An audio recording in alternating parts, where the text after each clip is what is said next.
Hello, everybody, and welcome to a Wednesday afternoon here on Kobold Press. I am your littlest red dot, and I am so excited to be bringing you some more behind-the-scenes looks today at Kobold Press product. One in particular that has recently dropped to Kickstarter backers, Tome of Heroes.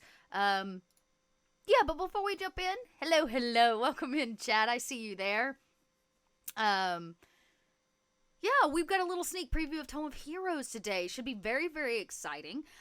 In actuality, I have not peeped this product. Other than, like, interviewing everybody that contributed, I've actually not looked inside of it yet to see what there is to be seen. So for those of you that backed the Tome of Heroes Kickstarter, your hard copies are on the way to you right now. Kickstarter is being fulfilled. PDFs are out, and I believe here in the next couple days, if it's not already, for those of you who missed the Kickstarter, you're going to be able to purchase it, and I can tell you that early July it'll be available on our VTT, specifically Roll20, so everything that you're going to see today within the next couple weeks is going to be available to you, and specifically your players, to start adding this kind of expanded options for character building to your table. It's really, really cool. Today we're going to look, like I said, at some things on the inside, but I want to take a real big sneak peek at the gunpowder class, because I think a lot of people are going to be really interested in some of the new mechanics, including exploding dice, all about the gunpowder class. So, I'm trying to think if there are any other announcements. We're headed to Gen Con. Check our social media for our booth number. We are going to be there, and we've got a few tickets still left on sale for a lot of our panels, as well as our live shows. So don't miss that. Do not miss out on that. Cool. I think that's the announcements. That's what I had on my list. So I say we dive right in. Now, for those of you that don't know, Tome of Heroes is one of our newest books out, kickstarted last year, that is all about expanding player options for 5e. Lots of really cool new class feats, spells, builds, and kind of extras that you can bring to the table to make your character players that much more interesting and in-depth, really. There is going to be a con-specific adventure. We are running tables all throughout Gen Con, I believe. I can tell you that we announced, I believe, what that was or is going to be run at the con on our social media last week. So I can't remember off the top of my head what that module is called. But we are going to be running a con-specific module for all of our gameplay, and there are still seats available for those of you who are interested. Okay. Let's go to, I'm going to just hit the tape. I think, first up, let's get some credits to all of our designers. Take a look at this, a really cool credit list. Pretty sweet. Pretty awesome. Oh, who's this Dot person? She seems really cool. And a big special thank you to all 6,879 backers who made this possible. Yes, thank you. We really can't do this kind of thing without all of you. So, I love this. This is our beautiful cover art. A Courser mage infuses her arrows with magic and takes aim at the approaching wasteland dragon, while her Gearforged primordial warlock ally calls upon the earth itself to rise against the dragon. This is art by Craig J. Spearing. Welcome in, welcome in. All the way from Germany, you say? Well, I'm glad that you made it. Hopefully it's not too late your time. So cool. Table of Contents is so cool. So let's just take a look here. I don't think that we're going to find a whole lot of races that we don't already have as part of our Midgard build. But these are kind of, I guess, reminders or build-outs from what we already have. So, why not start at the top? The Alseed, of course, is the very, very favorite. Oh, we do have some new art, though. That's a new piece of art, which is pretty dope. So you've got the Alseed, right? The deer, part human. Catfolk. Ooh, what a badass catfolk. He's so cute. Pantherian catfolk are wise. So we've got some different kinds, like sub-races that are coming in here. I believe so, and there may be some sub-races under the Gearforged. We'll take a look. Actually, let's see. What does it say in my list here? Big ol' appendix. Okay. Let's see. Yeah, it looks like we got some Gearforged updates. He's cute. Gearforged names, traits. I love this. The chassis is what they call it, the dwarf chassis. So, like, how to make a dwarf Gearforged, a gnome Gearforged. Human, kobold, right? Love that. Some cool gnome build-outs, too, it looks like. Weird gnomes. So it looks like there's a lot of subclass options, which is actually really nice. It gives a little extra. And as most subclasses, you're going to get some interesting build-outs based on them. Hinterfolk, Riverfolk. So lots of gnome build-outs, it looks like. Little urban halfling. Love that.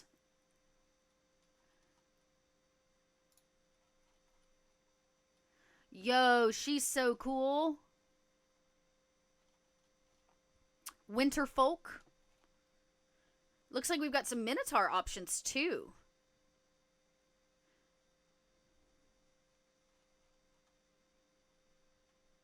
Okay, so I see we've kind of got these, like, barrel-chested, kind of short-haired creatures, and then you've got these, like, really furry versions of the Minotaur. Looks like we got some mushroom folk options for all our mushy lovers out there. Oh, nice. So the acid cap, the morel, and the favored mushroom. The satire, we've got some cool... Oh, that says? Yeah. So you can see this book is nothing short of absolutely beautiful and really inspiring in terms of what your players can choose to build from it. Let me scroll back up. I'm going to go back to our table of contents. So we've got kind of a lot of build-outs. Shade is also very, very popular. There's arena builds? No. So this is not a new piece of art. This is one of my favorite pieces of character art, actually, that Kobold's ever created. I think the arena are just the neatest. But I wanted to see... Yeah, so this is just kind of some extra. But it talks about them abroad and some other things, which is pretty neat. All right, love that. So basically, this has your basic... races, or not your basic races, right? It's got some basic ones, but it kind of branches out into the other major Midgard races that are going to be available to you, and some of the subclasses available to them, or sub-races available to them. Let's talk about some, speaking of class, let's talk about some class options. So it's looking like we've got quite a few. Barbarian primal paths, bard colleges, cleric divine domains. My poor cat. Come here, baby. She's so upset today that I'm streaming. Bard colleges, cleric divine domains, druid circles, fighter martial archetypes, monastic traditions, gotta have those monks, paladin sacred oath, ranger archetypes, roguish archetypes, sorceress origins, love that. Warlock, otherworldly patrons, got new patrons for our warlock friends out there. And then some new arcane traditions for our wizards. So I say there's nothing better than starting at the top, and we'll just scroll through. It's, oh, nice, you work for Ulysses Spila. Wonderful. Nice, yes, you can get the Midgard book in German licensed through Ulysses Spila. Very, very cool. So let's start at the top here. So we've got some new Barbarian primordial paths. The Path of Blooming Magnificence. Of the Roar of Defiance. I love that. Blooming Magnificence. The Path of Hellfire. That's pretty sweet. Ah. So this one looks like maybe the Barbarian has taken a pact with the devil. Pretty cool option for kind of a tiefling, for sure. Path of Mistwood. The first Barbarian that traveled the Path of Mistwood were elves who expanded upon their natural gifts to become masters of the forest. So a nice kind of forest build as well for barbarians.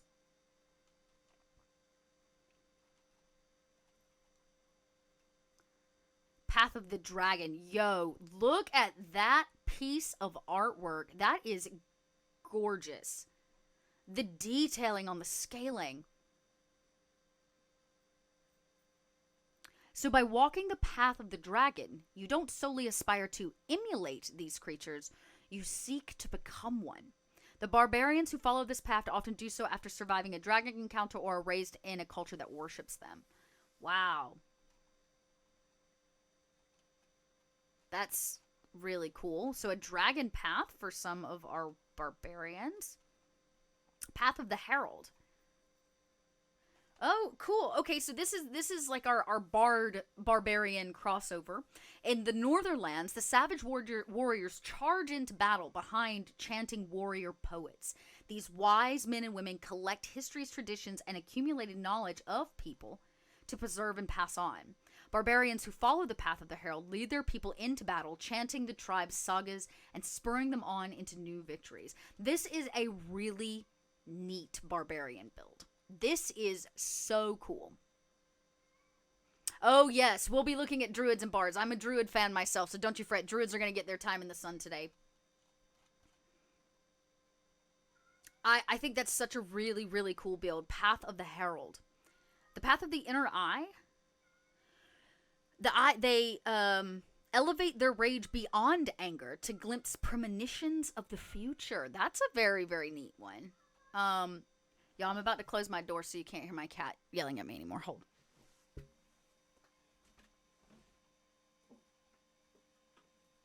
She's so sweet, and she's telling me that it's time to be held today, and I'm not doing that because I am working, and how dare I? Path of Thorns. Look at this guy. I know, they are so precious, M. Kitten. She just, poor little thing is, she feels like I should be tending to her and not doing this today. The Path of the Thorns barbarians use ancient techniques developed by druids of old that enable them to grow thorns all over their body. Wow, last week we took a look at the Wasted West, and one of the things that are there are like giants.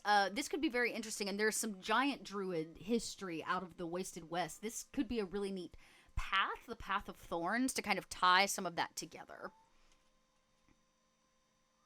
This is 5e, so everything that we're looking at is Kobold Press product. This is our new book, Tome of Heroes, which is an entire expansion of additional 5e compatible class and race builds for your players. That's really cool. I like this thorn. Okay, here's our bards. I know y'all wanted to give some bards. So, College of Echoes. In the caverns beneath the surface of the world, sound works differently. Your exposure to echoes has taught you about how sound changes as it moves and encounters obstacles. That's so dope. Inspired by the effects caves and tunnels have on sound, you have learned to manipulate sound with your magic, curving it and altering it as it moves. Yeah, this is really neat. They can lose their oomph. You know, I actually tend to find that Bard is my multi-class option usually. Like, I'll be a Druid and then I'll take on a couple levels of Bard. Or I might be a Barbarian and take on a couple levels of Bard. I don't know that I've ever played a true 100% Bard. I've always used Bard as like a multi-class option. Like, I did it with a monk one time who ended up converting their monk staff into a partial instrument. Like, put holes in it so when they spun it around it made noise and stuff. Yeah, I think that's really neat. So this is kind of cool, actually. And you know what? Let's take a look at some of these higher levels, because you're right. Like, looking at this, there's a big jump here between 6 and 14. But things like your Bardic Inspiration now can infuse your ally attacks with sonic power. That's really cool.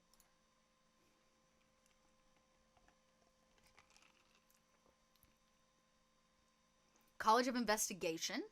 An interesting touch for a bard.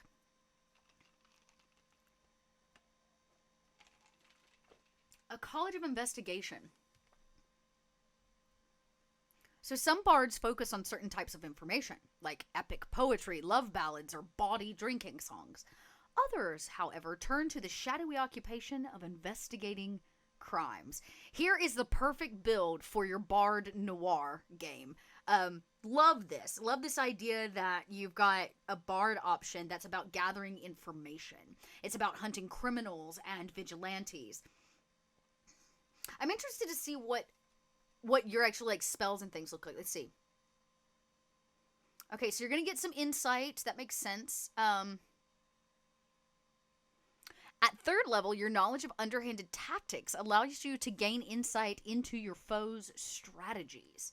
Man, it would be really cool to build a bard around this that's an investigator and has spent their time, instead of like collecting stories or songs, collecting like war strategies or war tactics or something like that that can be used against the enemy. Huh. I really like this. This is a really neat build. You have some bardic instinct. Whoa! More, y'all, the art never ceases to amaze me. Look at that cloak, that shadow cloak. Come on. Welcome in, Disappointment Chan.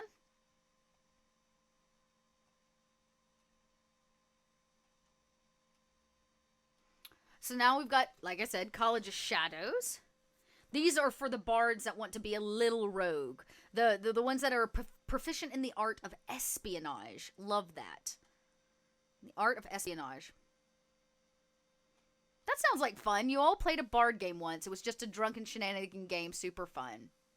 Yes, a little book preview. Don't mind if you do. I can say you can go to our website and check out Tome of Heroes. They may be in pre-sale, but I can tell you if you backed the Kickstarter, books are on the way. Be on the lookout. They are coming. Let's see. College of Shadows is just what it sounds like. Yeah. Espionage. A really nice little kind of spy type. It's funny, actually, years ago, when I first started playing games online, one of the very first ones I played was Princess of the Apocalypse over on Nerd Immersion's channel. And I played a rogue called Igni Durakeen. That was her name, Igni. And she was a dancer. And at the time, I might have art. Hang on. I feel like... Oh, somewhere. I have art of her somewhere. At the time, there wasn't really a good bard option for her being a performer, like a dancer by trade. And so I built her as a rogue because she would dance and pickpocket people while she was distracting them. But this would have been a really interesting choice for that character as well, because it is this kind of deeper dive into espionage, which is exactly what she was kind of into. I really dig this. So the kinds of things that you're collecting as this bard are not stories, but information. Ooh, a shadowed performance. Starting at level 14, you are a master at weaving stories and influencing the minds of your audience. If you perform for at least 1 minute, you can attempt to make or break a creature's reputation by relaying a tale to an audience through song. Huh. I like this one too. These are really neat bard concepts, and I have to say they're really filling in the blank spots of what I think we don't have. Bards of the College of Sincerity know it is easier for someone to get what they want when they mask their true intentions behind a pleasant facade. These minstrels gain a devoted following and rarely lack for company. Some of their devotees go so far as to put themselves at the service of the bard they admire. Though members of the college can be found as traveling minstrels and adventuring troubadours, they gravitate to a large urban area where their silver tongues and mind-bending performances have the greatest influence. Man, she is something else. Oh, a little entourage action. If you want a following as a... That's very cool. College of Tactics. Oh, hey, look. This is what I was just talking about. They have their own build for this. College of Bards of Tactics are calculating strategies to scour historical records of famous battles for tricks they can use to get their... Kobold Preston just asked me to write their stuff. Clearly, we're on the same page. This is really neat. Gives them kind of an edge on the battlefield by studying their tacticians. I love that. Yeah, I really like this build too. I like this. This is actually a bard college I might actually play. Got some neat things too. Song of Strategy, which allows you to share your tactical knowledge.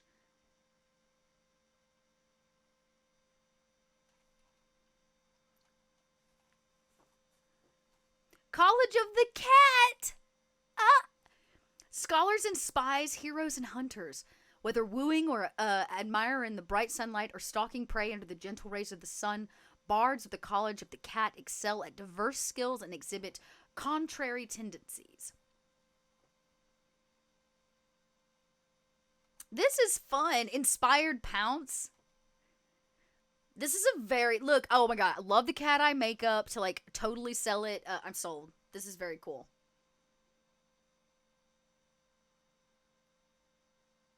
Okay. Cleric Divine Domain. Yeah, it's looking, M. Kitten, like this is kind of what this college of tactics is.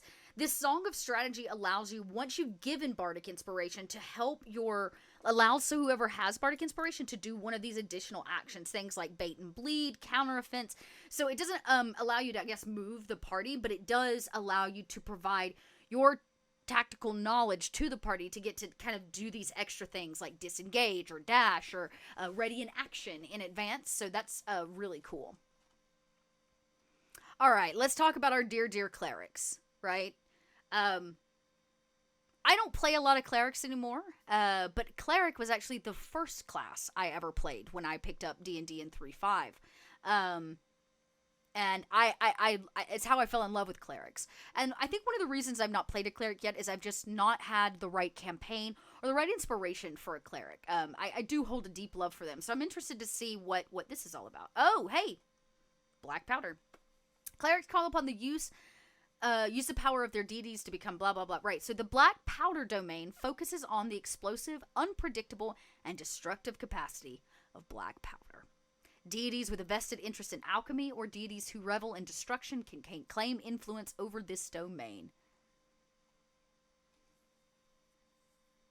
Very cool. So this one would use the gunpowder class options. Let's see. At level 2, you can use your channel divinity to harness the power of black powder, infusing it into weapons of allies to make them more deadly. That's cool. As an action, you can present your holy symbol and evoke explosive energy that instills your gunpowder blessing on one weapon possessed by each creature of your choice within 30 feet. So basically, you can bolster the party's weapons to have an explosive effect like gunpowder because you're blessing it, basically. That's very cool.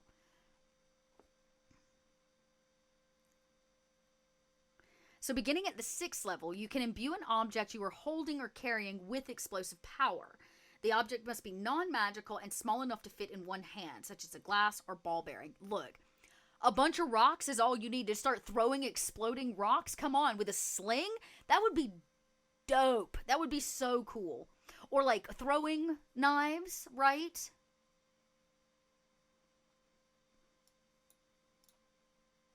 Huh. Very cool. Now, this other domain is the hunt domain. So these clerics, deities devoted to hunting valued champions who aid skillful hunters or who lead hunts themselves. So this is like this is a little bit of a ranger option for the cleric. Somebody that is maybe traversing hard wasteland and helping guide people through it. I love that idea because blessings and the divine power of clerics really should manifest all kinds of ways, right? Yes, caltrops go boom. Perfect.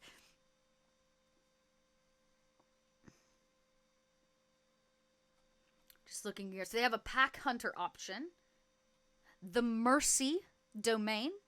Mercy can mean promoting healing instead of harm, but it can also mean ending suffering with a quick death. Man, that's a really potent first line for a class build. These often contradictory ideals are the two sides of mercy. The tenets of deities who embody mercy promote ways to end bloody conflicts or deliver healing magics to those in need. Wow. Love this little Gearforged cleric. So, basic domain spells. Oh. So you get a little bonus here. This Threshold Guardian gives you some extra for something that's already been damaged. At 6th level, you can gain the ability to manipulate a portion of the life force that escapes a creature as it perishes. Rewind. Let's say that again. You can manipulate a portion of the life force that leaves a creature as it perishes. When a creature you can see dies within 30 feet of you, you can use your reaction to channel a portion of that energy into a friendly creature that you can see. Basically, you're able to take their escaping life force and turn it into somebody else's life force, which is, oh, that is cool. That is really cool.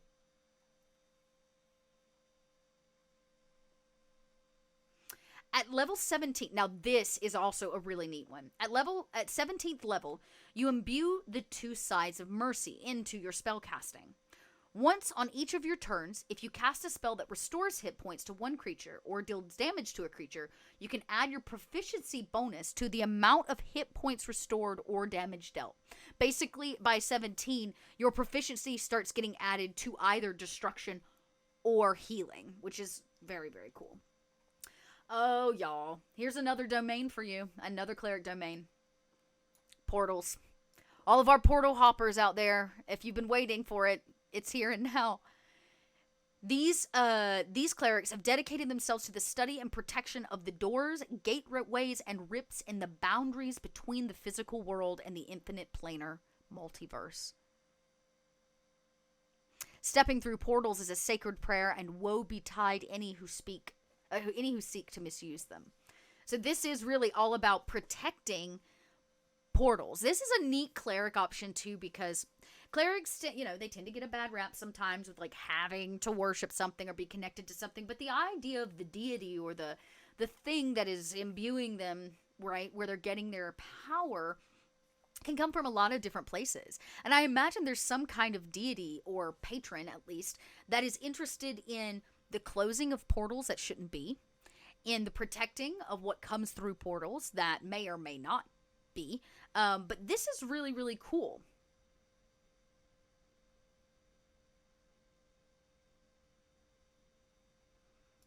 Dimensional shift here. At 6th level, you can use a bonus action to create a small portal in a space you see within 30 feet of you. This portal lasts for a minute, and it does occupy the space where you create it.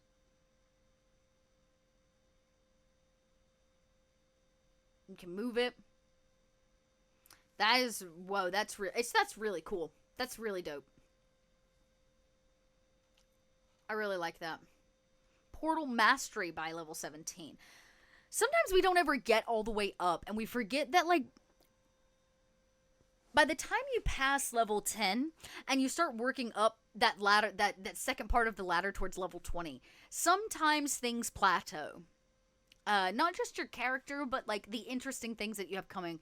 And one of the things I'm already loving about this book is the amount of care that has been put into the higher level abilities based on these subclasses. Like this portal mastery is really neat. By 17, because you can open a portal at level 6, but it's just a small one. At level 17, that portal now becomes a way for you to teleport. And you can use your reaction to reroute the effect, changing the destination to be an unoccupied space. Man, that's cool.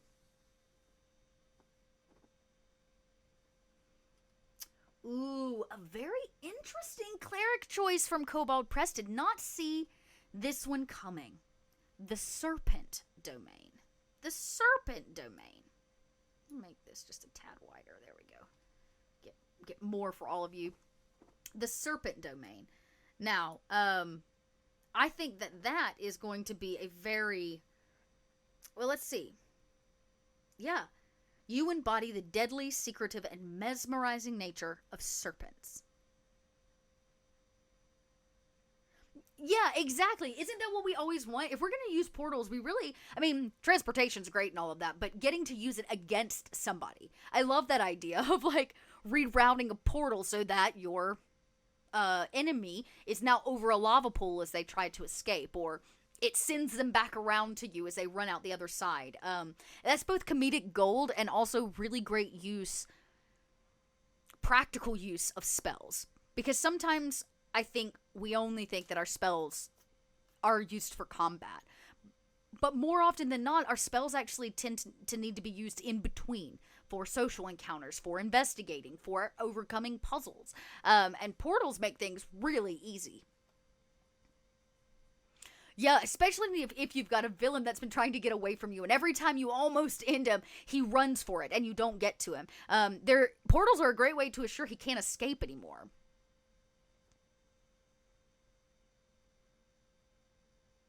It's true. That's another great point, M. Kitchen. The portal with a warlock who has Eldritch Blast and pushes the target through could be absolutely devastating.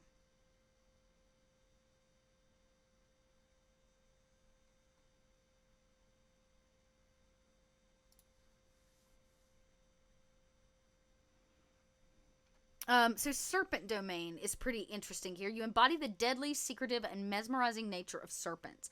Others tremble at your majesty. I imagine this is the kind of cleric that might come out of the Southlands. Wow, this is cool. So this is neat because you're a little bit of a stealth cleric. But then there's this additional aspect of you also learned the shedding of the skin that has made snakes into symbols of medicine. For those of you in chat, we do not do Warriors of Waterdeep codes on Wednesday afternoons. So taking a look at this. So Envenomed. So you get a nice poison spray cantrip, which is not custom to clerics. Clerics do not usually gain access to poison spray. Really cool. You can communicate telepathically with serpents, snakes, and reptiles. You don't even need the speak with animals. Welcome in, Kai Hawkeye.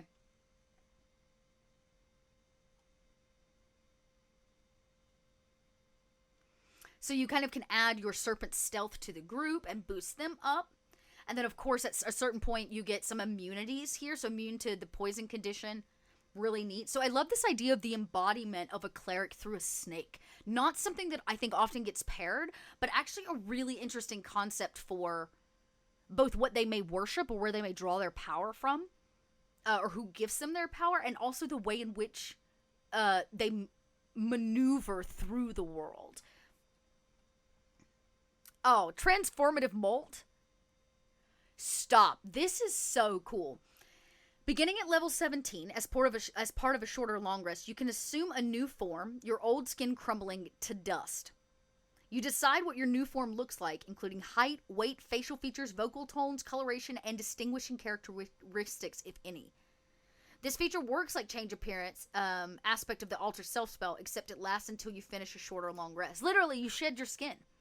That is such a cool thing. Could you imagine, like, waking up and the cleric next to you is, like, peeling off a layer of skin? And, man, really neat. Okay, another shadow option. We always have to have the dark to the light, right? So I love this shadow domain for the cleric. The shadow domain embraces the darkness that surrounds all things and manipulates the transitory grays that separate light from dark. They walk a subtle path, frequently changing allegiances and preferring to operate unseen. This seems like a really interesting choice for a cleric that, I hate to use the term struggle, but a cleric that is not sure about the cleric path, or that has walked it for a while and may be wavering or altering. So this looks like it's going to be a lot of stealth, right? You concealing yourself in shadow. You can manipulate them. That's pretty cool. Oh, the vermin domain? My little druid heart just pitter-pattered. You exemplify the cunning stealth and evasiveness of vermin. As your dedication to this domain grows in strength, you realize a simple truth. Vermin are everywhere, and you are legion. Oh, man. This domain is screaming for a Rack Folk cleric build.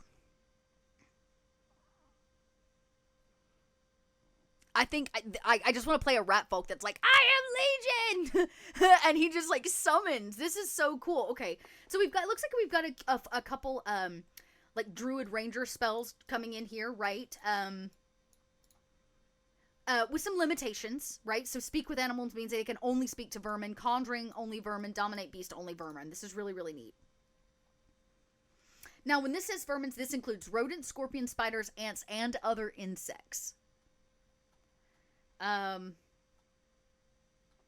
Swarm step. As a bonus action or as a reaction when you're attacked, you transform into a swarm of vermin. That's so cool. Legion of bites. Vermin form blessing. Stop. Y'all, you can become a lycanthrope. At level 17, you become a natural lycanthrope and use the statistics of a were-rat, though your form can take on insectoid aspects such as mandibles, compound eyes, or antennae instead of rat aspects. Ooh, that's so cool. That's so cool. Oh, a wind domain. Another one I did not see coming, and unique too.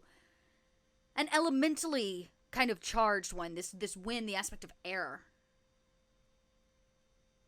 In their service, you are the gentle zephyr brushing away adversity, or the vengeful storm scouring the stones from the mountainside.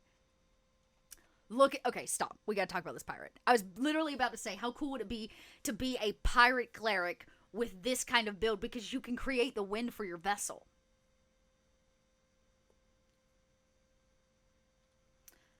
Yeah, Kai, the ultimate follower of the Spider Queen, the rodent domain would definitely do that. He's so awesome. What a really dope guy.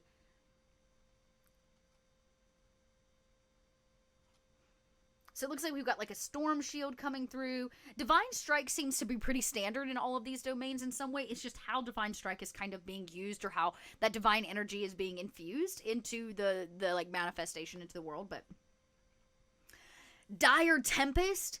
You create a 20-foot radius tornado of swirling wind and debris at any point you can see within 120 feet. That is so cool. Do you know how many times you could just, like, get out of a problem if you could just, I don't know, summon a 20-foot tornado with swirling winds? Unbelievable. On a failure, a creature takes 8d6 bludgeoning damage and is thrown 1d4 times 10 feet into the air. That could potentially destroy a creature in a single go.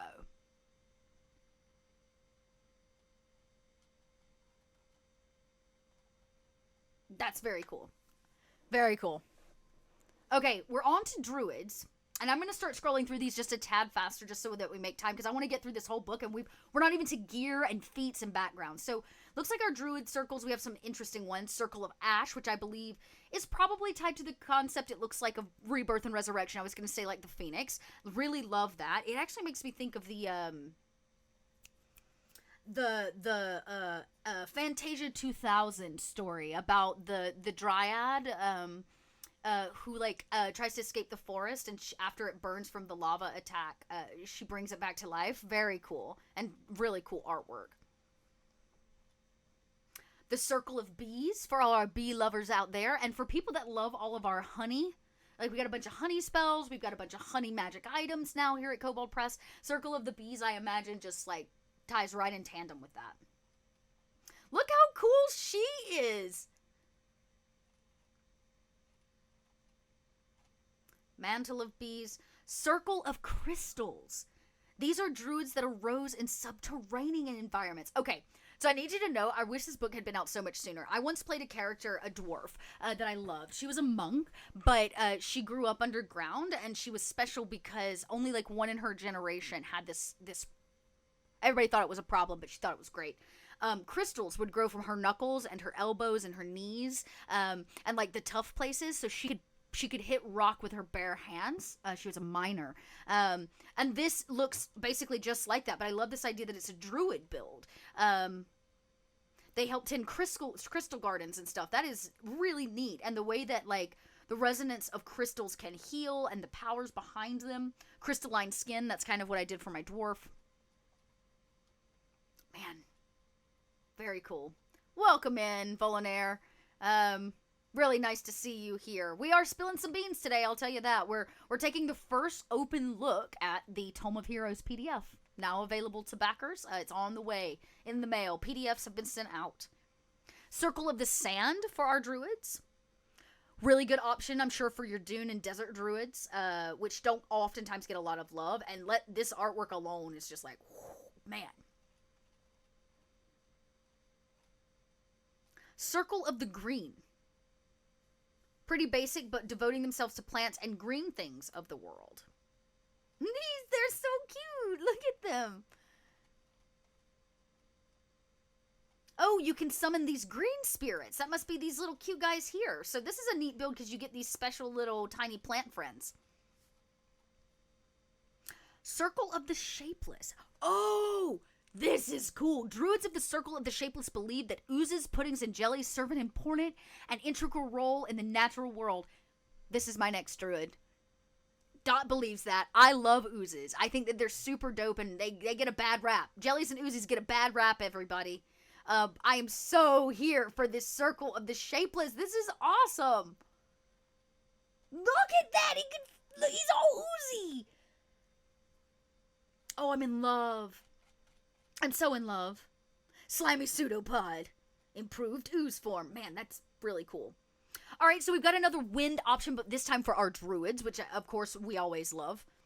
And this Minotaur wind druid is just, she is so cool. Now, we're going to have a few martial archetypes here. And this is where we're going to end up getting in our gunfighting. And I think this is important to take a look, because this is one of the really cool, unique things about this book. When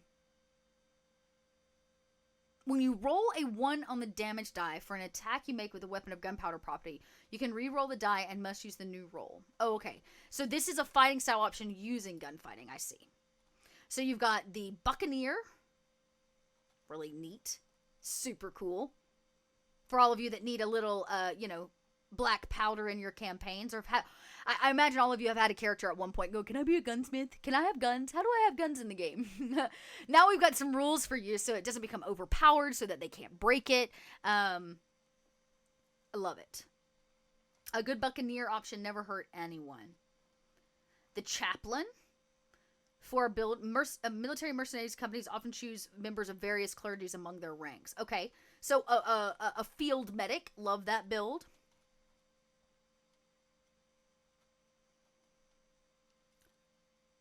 Legionary.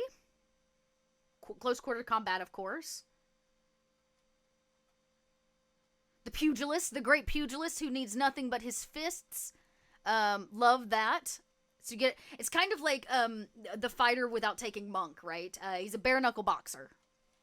Love the Pugilist idea. That's very cool. Here's a good example. He looks awesome. Raiding Pikeman. The Time Blade. It's another build.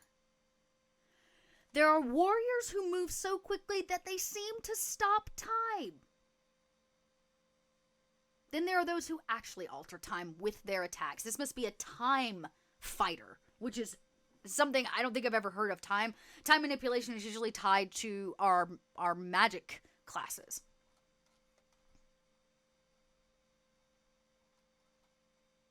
Tunnel Watcher. Oh, okay. This is a fighter who seems to be in defense of tunnels or people that live in them. Very neat. Can't miss out on our monks. A couple monastic traditions. I know a lot of you who love Midgard have been waiting on them. Way of the Coordinate Motion. Which seems to be developed by various goblins and kobold clans that favor tactics involving swarming. So little guys fight in large numbers. I love that. The Concordant Motion. What else have we got? Concordant Motion. Way of the Dragon. So we've got a dragon option for our monks. Super cool. Look. Okay, I have to say, of all the artwork, this one might be one of my favorites in this book. The detailing alone on this is so telling and so cool. Those blue dreadlocks, stop. Way of the Humble Elephant. The monks of the Way of the Humble Elephant are respectful and accommodating. It looks like their training involves traveling, assisting local farmers and common folk with a problem ranging from rebuilding homes to dispatching troublesome bandits.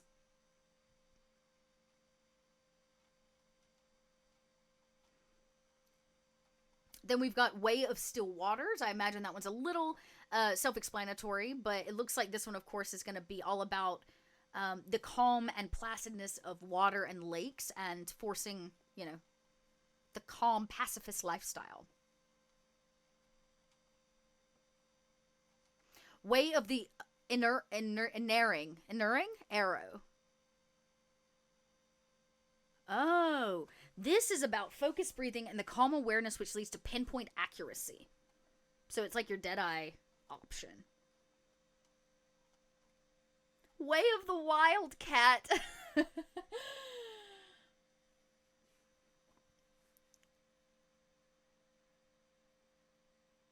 Love it. Looks like you get some additional reflexes, some enhanced agility. So it's really about the cat-like way. Now we cannot forget our paladins. We've got some good oaths, new oaths here. A gunfighting option for our paladins, of course, because and it's looking like the way that the book is set up is that gunfighting and the choice of gunpowder is almost available in every class, or an option for every class. That is I said almost. And that there seems to be some, depending on the class that chooses to use the gun, there are different standards for each one. The Oath of Justice is a commitment not to the tenets of good or evil, but to a holy vow sworn to uphold the laws of a nation, a city, or even a tiny village. So it's not really tied to a god or deity. It's tied to a place. It's tied to the rules of the land. And he's cute, that little gear forged. Looks like we've got Oath of the Safeguarding. These are paladins that spend their life in service to others, conserving the people and places they vow to protect. So again, another like service-based or directly driven, but this time around protecting the people, not just the law.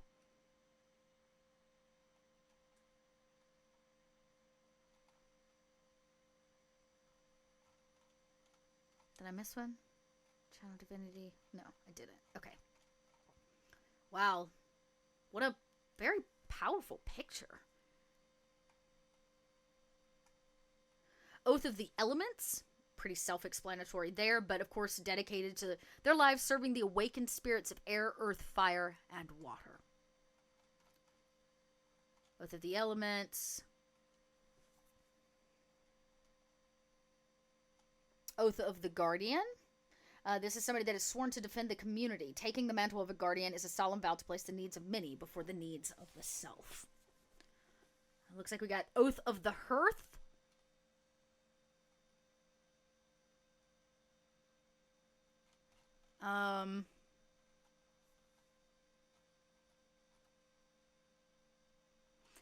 Oath of the Plagued Touched. After suffering an attack by a Darkul, you were infected with the dreaded and generally fatal Darkul fever. As you felt your life draining away in the grasp of eternal undead clenching its cold fingers around your heart, you call out to any power that would answer your prayers. You pledge that you would do anything asked of you, if only you would be spared this fate worse than death. Looks like this is kind of the paladin option for somebody that has been touched by another side. I think that's really neat. That's really, really neat. Got some cool ranger stuff coming through here. Again, gunfighting option. You've got the Beast Trainer. You've got the Grove Warden. Gunslinger magic. So the full gunslinger build here for our rangers, because bows, right? I imagine that this marksmanship option is pretty interchangeable and has some really neat things. The Haunted Warden. Ooh, haunted, you say? Spirit Usher. So this must be, oh, you as a ranger warden get a spirit animal, literally. A spirit undead. Snake Speaker. So again, an option to speak to serpents. Spear of the Weld.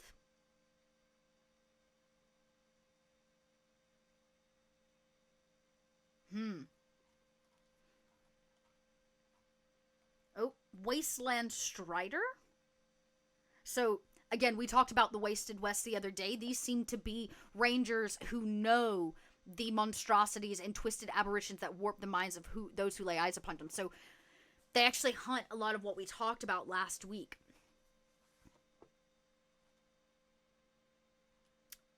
The cat burglar archetype. Dawn Blade.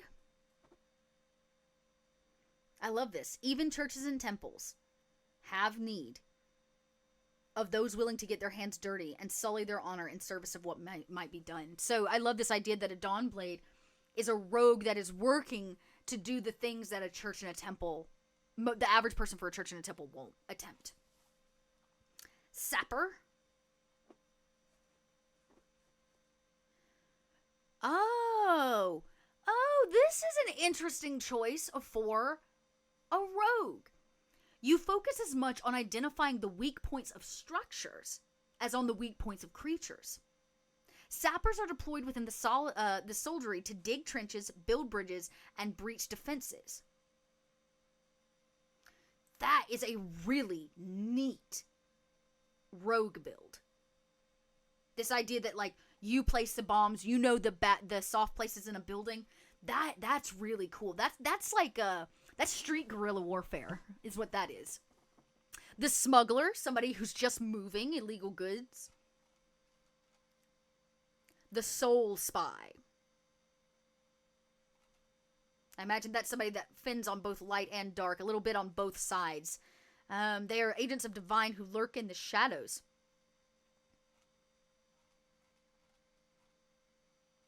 Man. The underfoot. Aw, my little arena's getting some love. Arena rogues ambush their opponents from below. It was one of my favorite things with my arena characters. You could burrow and pop up from underneath. This underfoot type is really neat. Really fun way. Some sorcerer origins we don't want to skip out on here. Black powder sorcery. There it is. Can't be missed. And the gunpowder mage option. Cold-blooded. Oh, that's the serpent build for your oh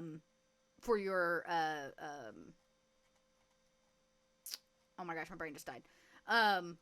For your sorcerers. Right? Really cool. Look at that! All the guns are holding up all the guns! We haven't quite made it to warlocks yet. They're at the end. Alphabetical order. Cold-blooded. Resonant body. Rift hopper.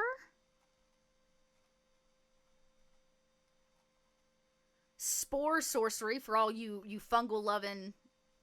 Like, look at him! So cute!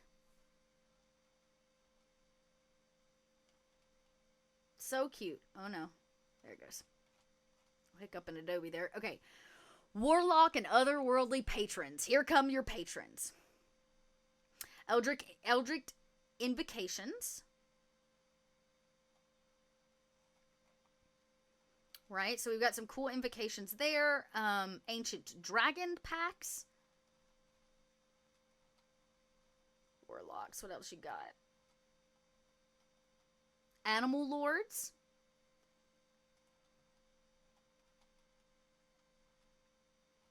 Hunter in darkness.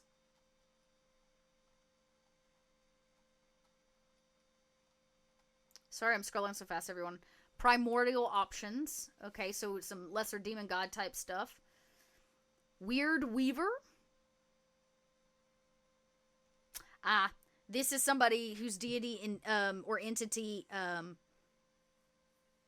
is cross-planal. Okay. He's so cute too with his little dice. And then we've got some wizard arcane traditions, right? We've got the cantrip Adept. For all of you wizards out there that just want more spells, it's easy to diminish the humble cantrip as nothing more than an unsophisticated spell practiced by hedge wizards that proper mages need not focus on. Now you get all of these cantrips. Huh. And ways to use your cantrips. I believe that all of the VTTs will make this available at the top of July. Hard copy books have been mailed out, and we will be making this available for purchase, if it not already, on our website within the week. So we just do a slow rollout. So books go to Patreon, and PDFs go to, Kickstarter backers first, so that's on its way. PDFs are now available. Pre-sale signups are ready to go, and then, of course, we'll get to VTT. I know it drops to Roll20. I think it is July 5th, the day after the holiday. Oh, grave binding. So this is the opposite of necromancy. School of Black Powder. So here's our wizard option for black powder.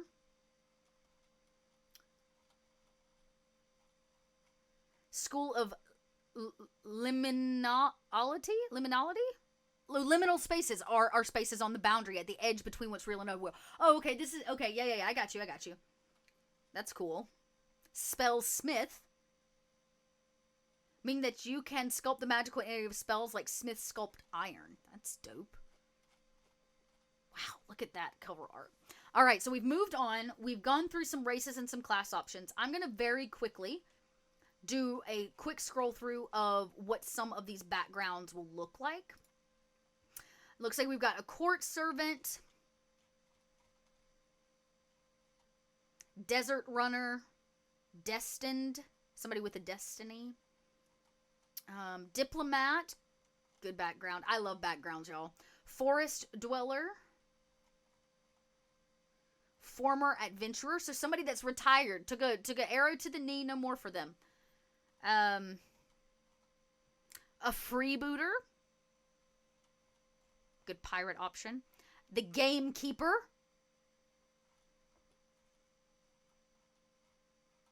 The innkeeper. Love that.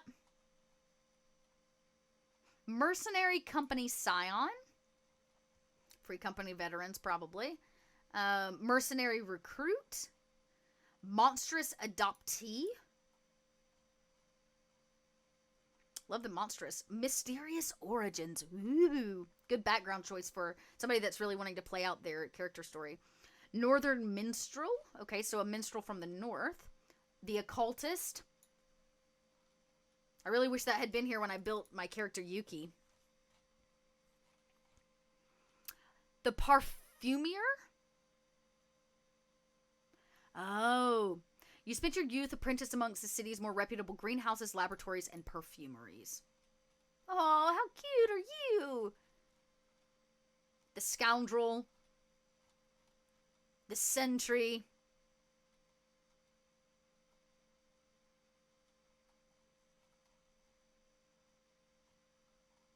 The trophy hunter. Interesting. And then a boundless list of feats here. Right? I'm not going to read through them all, but I will scroll. Forest Innocent, Hedgecraft, Giant Foe, Inner Resilience, Stunning Sniper. It looks like there's a bunch of gear. So we've got a whole section about gunpowder, right? How it works, what you can expect, misfires, wet, special training, the things needed to make this part of your game. Looks like we've got some additional armor, which is really nice. Little extra, some extras there. Weapons, maybe we didn't expect. Some, of course, the gunpowder, the gunpowder class weapons will be here. We've got some additional weapons though: the axe, spear, the barge pole, the bladed scarf. I have to say, of all the weapons I am most excited about, the bladed scarf is probably the number one. You got your good blunderbuss here. Nothing like being able to take the junk in your pockets and feed it into an explosive. Oh, yes, the chakram, right? The bladed ring. Good climbing axe or climbing tool. Love that. A bolus. Haven't seen those before. Really nice. Especially for somebody that may be a passive protector and they don't kill people. Capturing them can be very, very important. Really incredible weapons here. Love this war pick. Oh, yes. So good. Stone rake. It looks also like there are a few special materials that you can look into. Cold iron, so maybe to make Warforged steel. Yeah, you made it to items. You made it just in time, Crit Witch. Special items like a camel saddle, so multiple people can ride between the humps. An elephant saddle, if you're riding an elephant, happens sometimes. How to adapt. Okay, so elven adaptive leaves. Really neat, actually. Grappling rods. How many times have your players been like, I want to make a grappling hook, or I want to grapple something, and you don't know anything about how to make that happen? Well, here you go. More gunpowder, some poison stuff, a memory spear. So you've got some items here, some special items and tools that people might want to look at, right? Bee venom makes sense for that bee druid. Really cool. Really cool stuff. You've got some clockwork creations. I know a lot of people are pretty obsessed with the clockwork. A lot of really great examples of what those look like as well. We cannot forget our vehicles and war animals, of course. Where would we be? So here are some vehicles. Oh, I'm glad the sand skimmer's in here. Some war animals, right? Homing pigeon, Wolverine. I love that. Ride a Wolverine into battle. Some new trinkets for those of you that have exhausted the trinket table from the original 5e Dungeon Master's Guide. Fresh list of trinkets. Love good trinkets. And then some creature statistics. So an assassin snake, a clockwork gardener. So some helpful stat blocks for the Oop, nope, I went too far. Trinkets, creature statistics. So for the GM who needs a couple extra stat blocks of homing pigeon, like what that looks like, love it. Oh man, look at that.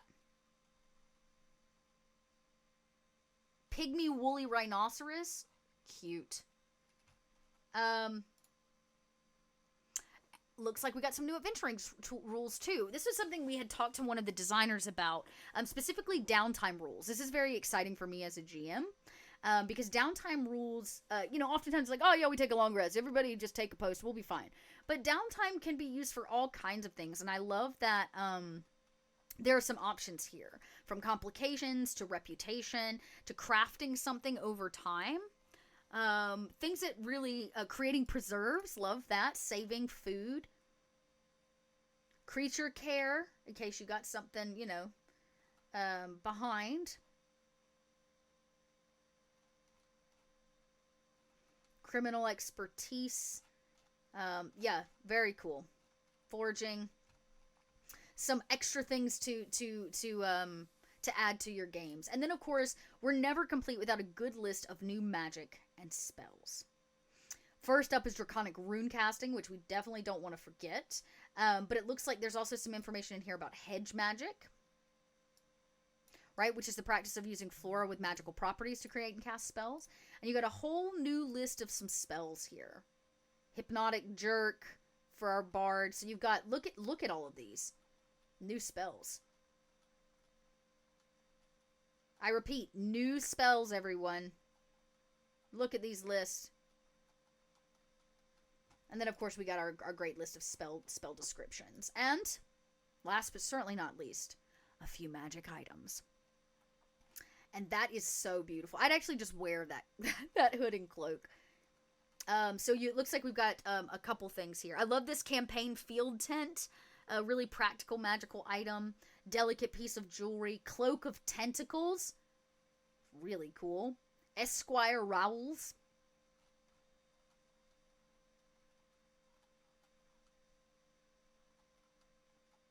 Really cool. Ooh, a medic sash. Like that. Potion belt. This looks like a pouch of rune stones that gets with that rune magic rules. Nice serpent bow. Very cool. Okay, we did it. We scrolled all the way through it. I'm only 10 minutes over. So as you can see, this book is so large that I could not scroll through it in an hour, which means it is no small addition to your shelf. This is a book that I don't think any GM or player should be without. It has so many new options. And instead of having to go to one of our place specific, right? So maybe you're not in a place to buy Deep Magic or to buy all of these additional books. Tome of Hero is a great starting point. And I want to tell you why. One, it's extremely usable by both the GM and the players. That's really important, that both sides of the table get something out of it, right? Stat blocks, magic spells, new builds, all of which can kind of be used both directions. New magic items. And because the book is so broad, and it doesn't just cover new class options, it does cover magic items, magic spells, stat blocks, and new additions to the game, such as downtime features. Again, this book becomes a resource for almost every aspect of a campaign, no matter if you are running something that's pre-written or not, because this is just supplemental material. The good question, will your shelves be able to hold it? You have to come back to me after you bought it and tell me.